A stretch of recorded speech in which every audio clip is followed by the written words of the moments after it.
कर्क राशी ही चंद्रदेवांची रास आहे. या राशीचे लोक आयुष्यभर भावना, प्रेम, त्याग, कुटुंबासाठी जगणं आणि स्वतःच्या भावांना दडपून ठेवणं या गोष्टींनी बांधलेले असतात. कर्क राशीचे लोक नेहमी दुसऱ्यांना आनंद देतात, पण स्वतःचं दुःख मात्र शांतपणे सहन करतात. म्हणूनच या राशीला अनेकदा संघर्ष, गैरसमज आणि नको त्या त्यागाची शिक्षा भोगावी लागते. कर्क राशीचं जीवन म्हणजे एक नदी, बाहेरून शांत दिसणारी पण आतून खोलवर लाटा उसळणारी. त्यांच्या आयुष्यात जेव्हा बदल होतो तो नेहमी अचानक आणि धक्कादायक स्वरूपात होतो. यंदाची गणेश चतुर्थी मात्र कर्क राशीसाठी जीवन बदलून टाकणारा क्षण ठरणार आहे. कारण यावेळी गणपती बाप्पा फक्त विघ्नहर्ता म्हणून नाही, तर नव्या नशिबाचं दार उघडणारा म्हणून येणार आहेत. चंद्रदेव तुमच्या मनातील गोंधळ शांत करून तुमचं आयुष्य नव्या प्रकाशात आणणार आहे आणि शनीची दृष्टी तुम्हाला कष्टानंतरचं सोन्याचं फळ देणार आहे. गणेश चतुर्थीनंतर तुमच्या जीवनात 3 घटना आहेत. त्या सुरुवातीला धक्कादायक वाटतील: घरगुती गोंधळ, सोमनाथून मिळणारा दैवी संदेश आणि समाजात होणारा एखादा धक्का.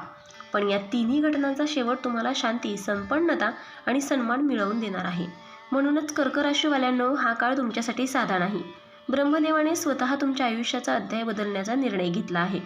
कर्क राशी गणेश चतुर्थीनंतर घडणाऱ्या 3 धक्कादायक पण शुभ घटना. नंबर 1 आहे घरातील गुपित उघड होणार, अश्रूंमधून शांतीचा मार्ग. गणेश चतुर्थीनंतर तुमच्या घरात अचानक एखादं गुपित समोर येईल. हे गुपित एखाद्या नात्याशी, पैशाशी किंवा घरातील लपलेल्या गोष्टींशी संबंधित असू शकतं. सुरुवातीला या घटनेमुळे वातावरण तणाव, वाद, राग आणि अगदी अश्रूही दिसतील. काही कर्क राशीवाल्यांना वाटेल, माझं घर आता विस्कटणार. पण हा धक्का तुमच्या घराला नवं जीवन देणारा आहे. जे लोक खोटेपणावर नाते टिकवत होते ते दूर जातील आणि जे खरे आहेत ते अधिक जवळ येतील. घरातील नकारात्मक ऊर्जा संपून नवं शांतीचं वातावरण निर्माण होईल. तुम्हाला जाणवेल की जे घडलं ते दैवी नियोजनाचाच एक भाग होतं. हा तमाशा म्हणजे घरगुती शुद्धीकरणाची प्रक्रिया असेल. बाहेरून धक्का पण आतून वरदान. नंबर 2 आहे गणपती आणि चंद्रदेव स्वप्नात प्रकट. जीवनमार्गाचं गुपित संदेश. गणेश चतुर्थीनंतरच्या काही रात्रींपैकी एका रात्री तुम्हाला असं स्वप्न पडेल जे कधीच विसरता येणार नाही. गणपती बाप्पा स्वप्नात येऊन तुम्हाला मार्गदर्शन करतील. कदाचित ते तुम्हाला काही प्रतीकं दाखवतील: मंदिर, प्रकाशमान दीप, एखादी सोन्याची मूर्ती किंवा शंख. हे प्रतीक तुमच्या पुढच्या आयुष्याचं गुपित उघडतील. त्याचवेळी चंद्रदेव, जे तुमच्या राशीचे स्वामी आहेत, ते तुम्हाला शांततेचा आणि भावनिक समाधानाचा आशीर्वाद देतील. हे स्वप्न इतकं जिवंत असेल की सकाळी उठल्यावर तुम्हाला वाटेल, मी खरंच देवांना भेटून आलो का. हा संदेश सांगेल की तुमच्या त्यागाचं, संयमाचं आणि वेदनेचं आता सोनं होणार आहे. तुम्हाला पुढे कोणावर विश्वास ठेवायचा आणि कोणापासून सावध राहायचं हेही या स्वप्नातून स्पष्ट होईल. हे स्वप्न म्हणजे तुमच्या नव्या जीवन प्रवासाचं उद्घाटन असेल. नंबर 3 आहे आर्थिक व सामाजिक धक्का पण नशिबाचा सोन्याचा दरवाजा. तिसरी घटना सर्वात मोठी आणि धक्कादायक असेल. काही लोक तुमच्याबद्दल गैरसमज पसरवतील, तुमच्यावर आरोप करतील किंवा तुमचं नाव खराब करण्याचा प्रयत्न करतील. समाजात तुम्हाला लाजिरवाणी परिस्थितीला सामोरं जावं लागेल. हा धक्का तुमचं मन खोलवर दुखावेल, पण हे सगळं घडणं आवश्यक आहे. कारण हाच धक्का तुम्हाला सोन्याची संधी देणार आहे. करिअरमध्ये अचानक मोठा बदल, नवीन नोकरी, बढती किंवा जबरदस्त व्यवसायाची संधी. पैशांचा अचानक लाभ, जुनं अडकलेलं धन मिळणं, कोर्ट केस जिंकणं किंवा दैवी लाभ, समाजात मानसन्मान वाढणं. जे लोक आजपर्यंत शंका घेत आहेत तेच उद्या तुमचं कौतुक करतील. हा धक्का म्हणजे दैवी सोन्याचा दरवाजा उघडण्याची किल्ली आहे. आता पहिला धक्का आहे घरगुती गुपितं उघड होऊन खरं नातं टिकेल आणि खोटं तुटेल. दुसरा धक्का देवतांच्या स्वप्नातून गुप्त मार्गदर्शन. आणि तिसरा धक्का आहे समाजातील त्रास पण त्यातून प्रचंड संधी आणि उत्पन्नता. कर्क राशीवाल्यांनो, हे 3 धक्के म्हणजे तुमच्या जीवनाचा नवा अध्याय सुरू होण्याचे संकेत आहेत. कर्क राशीवाल्यांनो, गणेश चतुर्थीनंतर हे 3 धक्के तुम्हाला फक्त हादरवण्यासाठी नाहीत, तर हे ब्रह्मदेवाचं दैवी नियोजन आहे. जुने बंधनं तोडून खरी शांती आणि यश तुमच्या हाती देण्यासाठी. घरातील धक्का तुम्हाला सुरुवातीला कडू औषधासारखा वाटेल, पण या औषधामुळेच घरातील विषारी वातावरण नष्ट होईल आणि खरी शांती परत येईल. जे नातेवाईक खोटेपणावर टिकले होते ते दूर होतील आणि जे खरे आहेत ते अधिक घट्ट जोडले जातील. म्हणजेच घराचा पाया अधिक मजबूत होईल. स्वप्नातील दैवी संदेश हा तुमच्या आयुष्याचा टर्निंग पॉईंट ठरेल.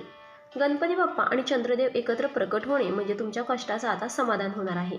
याचा खात्रीशीर संकेत आतापर्यंत जे गोंधळ, शंका आणि भावनिक वेदना होत्या त्या हळूहळू संपतील आणि तुम्हाला योग्य मार्ग स्पष्ट दिसेल. सामाजिक आर्थिक धक्का, सुरुवातीला मोठं संकट वाटेल, पण याच क्षणी नियती तुम्हाला हातात सोन्याचा दरवाजा ठेवेल. लोकांचा अविश्वास, अपमान, गैरसमज हे तात्पुरते असतील, पण त्याचवेळी तुम्हाला जबरदस्त लाभ, करिअरमध्ये नवा अध्याय आणि समाजात नव्या सन्मानाची संधी मिळेल. म्हणजेच हे धक्के प्रत्यक्षात दैवी वरदानाचं रूप आहे. घराची शांती परत येईल, मनाला खरी दिशा मिळेल आणि समाजात तुमची उंची वाढेल. कर्क राशीचं जीवन हे भावनांनी ओतप्रोत असतं, म्हणून प्रत्येक धक्का तुम्हाला जास्त खोलवर लागतो. पण गणेश चतुर्थीनंतरचा हा काळ तुम्हाला शिकवणार आहे, धक्का म्हणजे शेवट नव्हे, तोच नवा आरंभ असतो. आणि तुमच्या डोळ्यातले अश्रू आता दैवी आशीर्वादाचं पाणी ठरणार आहेत. सारांश एवढाच की या 3 धक्क्यांनी तुमचं आयुष्य हादरेल खरं, पण नंतरचं जीवन तुम्हाला शांती, संपन्नता आणि सन्मान या 3ही गोष्टी देईल.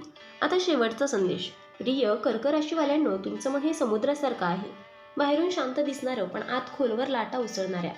तुम्ही आयुष्यभर दुसऱ्यांसाठी जगलात, त्याग केलात, नाती वाचवलीत, पण कधीकधी असं झालंय की तुमच्या या त्यागाची किंमत कोणालाच समजली नाही. तुमच्या भावनांना लोकांनी कमकुवतपणा समजलं. गणपती बाप्पा सांगतात, आता तुझा काळ आला आहे. तुझ्या त्यागाचं सोनं कर आहे. जिथे तू अश्रूंनी पेरला आहेस, तिथे आता आनंदाचं पीक येणार आहे. चंद्राचे जे तुमच्या राशीचे स्वामी आहेत, ते तुमच्या मनात म्हणतात, तुझ्या डोळ्यातले अश्रू आता शांतीच्या मोत्यांमध्ये रूपांतरित होणार आहेत. भीती सोड, मी तुझ्यासोबत आहे. या 2 दैवी शक्तींच्या आशीर्वादामुळे तुम्हाला जे धक्के येतील, ते शेवटी तुमचं नशीब उजळवण्यासाठीच येतील. घरातील गोंधळलेली स्थिती शांतीत बदलेल, मनातील गोंधळ स्वप्नातून स्पष्ट होईल, संदेशाच्या रूपांतरित होईल आणि समाजातला अपमान उद्याच्या सन्मानात बदलेल. म्हणून घाबरू नका. धक्का बसला तरी तो नाशासाठी नाही, तर उन्नतीसाठी आहे. तुमच्या आयुष्यात आता जे सुरू होणार आहे, ते म्हणजे खरी नाती, खरा आत्मविश्वास आणि खरा अंश. लक्षात ठेवा, गणपती बाप्पा कधीही आपल्या लेकरांना सोडत नाहीत आणि या गणेश चतुर्थीनंतर ते तुमच्या बाजूलाच उभे आहेत, हातात आशीर्वाद घेऊन. हे धक्के म्हणजे खरं तर दैवी खेळ. आज जे तुम्हाला घाम फोडतील, तेच उद्या तुमच्या डोक्यावर मुकुट ठरतील. कर्क राशीवाल्यांनो, तयारी ठेवा. तुमचं आयुष्य नव्या अध्यायात प्रवेश करते आणि या अध्यायाचं नाव आहे शांती, संपन्नता आणि सन्मान. तर मित्रांनो, व्हिडिओ आवडला असेल तर व्हिडिओला लाईक करा, चॅनलला सबस्क्राईब करा आणि तुम्हालाही तुमच्या राशीची अंगठी हवी असेल तर डिस्क्रिप्शनमध्ये मी त्याची लिंक दिली आहे, तिथे जाऊन तुम्ही ती खरेदी करू शकता. व्हिडिओ पाहिल्याबद्दल धन्यवाद. श्री स्वामी समर्थ.